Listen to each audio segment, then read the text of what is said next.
नमस्कार, विश्वमा न्यूज में आपका स्वागत है। मैं श्री गोपाल नारसन। सबसे पहले मुख्य समाचारों पर एक नजर। उत्तराखंड सीएम त्रिवेंद्र सिंह रावत ने दिया इस्तीफा। नए सीएम का चयन कल, एक डिप्टी सीएम भी बनाए जा सकते हैं। बंद कमरे में 15 साल की किशोरी से 24 साल के टैक्सी ड्राइवर ने की शादी। ससुराल में पत्नी को लगी चोट के लिए पति ही जिम्मेदार, बोली सुप्रीम कोर्ट। विधायकों का सामाजिक और राजनीतिक बहिष्कार एक बड़ी समस्या बनी हरियाणा में। शिव ध्वज फहराकर विकार मुक्त रहने की दी गई सीख। अब खबर विस्तार से। उत्तराखंड के सीएम त्रिवेंद्र सिंह रावत ने राज्यपाल बेबी रानी मौर्य को अपना इस्तीफा सौंप दिया है। इसके साथ ही उन्होंने राज्य मंत्री धन सिंह रावत का नाम सीएम के लिए आगे बढ़ाया है। कल विधायक दल की बैठक में नए सीएम के नाम की घोषणा की जाएगी। साथ ही राज्य को एक डिप्टी सीएम भी मिल सकता है। कुमायूं, गढ़वाल व जातिगत राजनीतिक समीकरण साधने के लिए राज्य में पहली बार डिप्टी सीएम की भी ताजपोशी हो सकती है। हरियाणा में कैथल के गांव छोत में एक मकान के बंद कमरे में 15 साल की किशोरी की 24 साल के टैक्सी ड्राइवर से शादी कर दी गई। 1091 हेल्पलाइन नंबर पर सूचना मिलने के बाद जब बाल विवाह निषेध अधिकारी सुनीता शर्मा की टीम मौके पर पहुंची, उस समय किशोरी की विदाई हो रही थी। दुल्हन बोली उसे नहीं पता कि उसकी शादी हो रही है। वह तो 10वीं कक्षा में पढ़ती थी। 2 माह पहले ही स्कूल जाना बंद किया है। सुप्रीम कोर्ट ने अपनी पत्नी से मारपीट करने वाले एक व्यक्ति की अग्रिम जमानत याचिका को यह कहते हुए खारिज कर दिया है कि ससुराल में पत्नी को लगी चोट के लिए पति ही जिम्मेदार है। सुप्रीम कोर्ट ने कहा कि भले ही यह चोट किसी अन्य रिश्तेदार की वजह से आई हो, लेकिन इसके लिए पति ही जिम्मेदार माना जाएगा। मारपीट के आरोपी व्यक्ति की यह तीसरी शादी है, जबकि महिला की दूसरी शादी। हरियाणा में सत्तारूढ़ बीजेपी जेजेपी गठबंधन के एक विधायक ने कहा कि किसान आंदोलन के समर्थन में उनके विधानसभा क्षेत्र में गांव के लोगों ने उनका बहिष्कार कर दिया है। जेजेपी विधायक बबली देवेंद्रम उप मुख्यमंत्री दुष्यंत चौटाला के कबीरी माने जाते हैं। उन्होंने कहा कि विधायकों का सामाजिक और राजनीतिक बहिष्कार एक बड़ी समस्या बनकर उभरा है।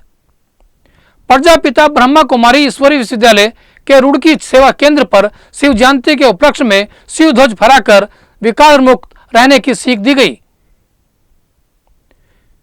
केंद्र प्रभारी बीके गीता ने ईश्वरीय धारणा की बाबत प्रतिज्ञा कराई और परमात्मा शिव के महावाक्य सुनाए। बीके राधा ने बुराई छोड़कर अच्छा धारण करने व व्यर्थ के चिंतन से दूर रहने की सलाह दी, जबकि बीके रजनी ने जीवन में खुशी को महत्वपूर्ण बताया। इस अवसर पर शिव ध्वज भी फहराया गया। अब खबरें सहारनपुर से।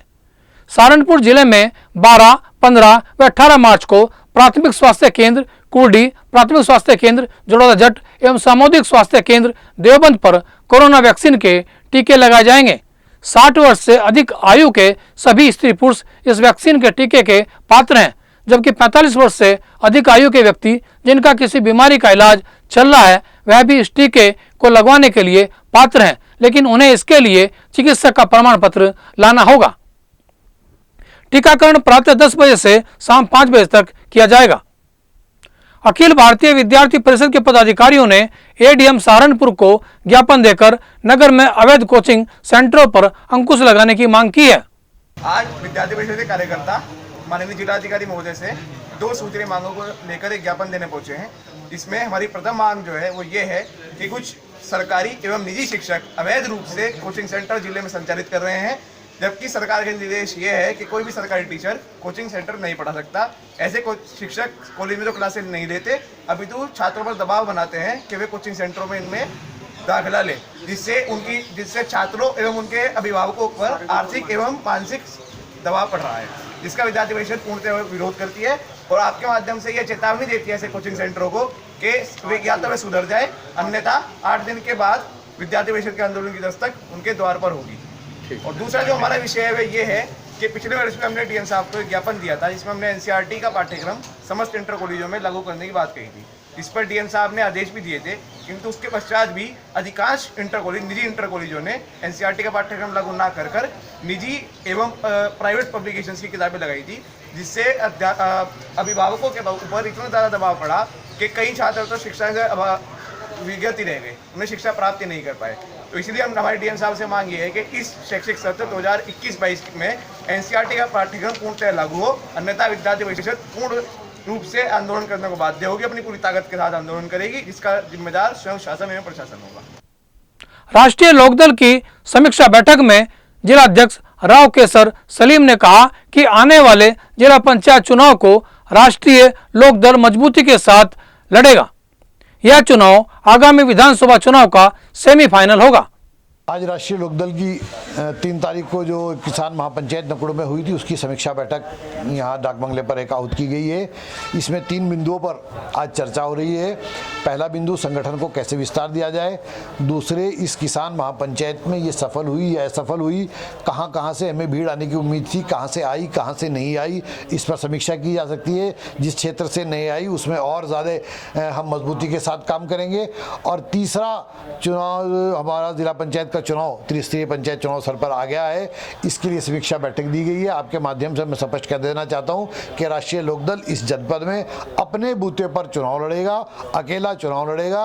गांव की प्रधानी और बीडीसी और गांव की ग्राम पंचायत के सदस्य से हम बिल्कुल अलग रहेंगे, लेकिन जिला पंचायत के चुनाव के लिए हम बड़ी दमदारी के साथ ये चुनाव जनपद के अंदर लड़ेंगे। सभी साथियों से, सभी पदाधिकारियों से ये अनुरोध किया गया है कि 15 मार्च तक सब लोग जिला पंचायत के आवेदन अपने अपने क्षेत्र से मुझ पर जमा करा दें। 16 या 17 में एक मैं कमेटी बनाऊंगा, उसमें बैठकर उनके नामों पर विचार किया जाएगा और 18 तारीख तक सूची जारी कर दी जाएगी कि किस वार्ड से राष्ट्रीय लोकदल का परसमर्थित उम्मीदवार है और कौन पदाधिकारी किस वार्ड का प्रभारी रहेगा।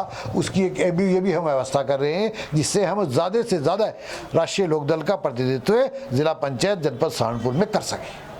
किन मुद्दों को लेकर आप चुनाव में लड़ने की तैयारी कर रहे हैं? किसान का मुद्दा है। आज पूरा देश किसान के साथ खड़ा है।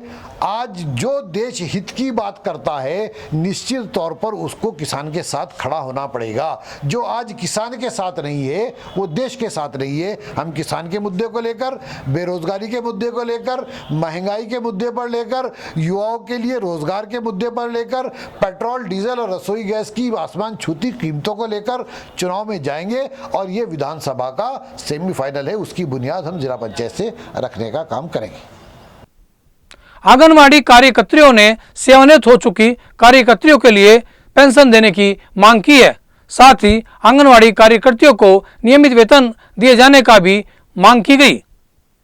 जी, मेरा नाम रजनी राणा, जिला महामंत्री आंगनबाड़ी कर्मचारी यूनियन। आज किस उसमें जो है आप ये विरोध प्रदर्शन यहाँ पे कर रहे हैं? हाँ, आज ये जो 8 मार्च अंतर्राष्ट्रीय महिला दिवस मनाया जा रहा है, तो एक तरफ तो हम महिला सशक्तिकरण की बात करते हैं, वहीं दूसरी ओर महिलाओं का उत्पीड़न लगातार किया जा रहा है। 62 साल होने पर हमारी आंगनवाड़ी बहनों को बिना कुछ लिए दिए उन्हें लाचार और मजबूर कर करके छोड़ दिया गया है। तो आज हमारी बहनें जो हैं वो टुकड़े टुकड़े को मोहताज हैं। आज हम ये विरोध प्रदर्शन इसलिए कर रहे हैं कि महिला सशक्त अभी नहीं हुई हैं, क्योंकि जब उन्हें रोटियों के लिए मजबूर होना पड़ रहा है, तो हमने सरकार से आज अंतर्राष्ट्रीय महिला दिवस पर ये मांग की है कि जो हमारी बहनें रिटायर हुई हैं उनके लिए 5 लाख एकमुश्त और 5,000 रुपये पेंशन की व्यवस्था की जाए।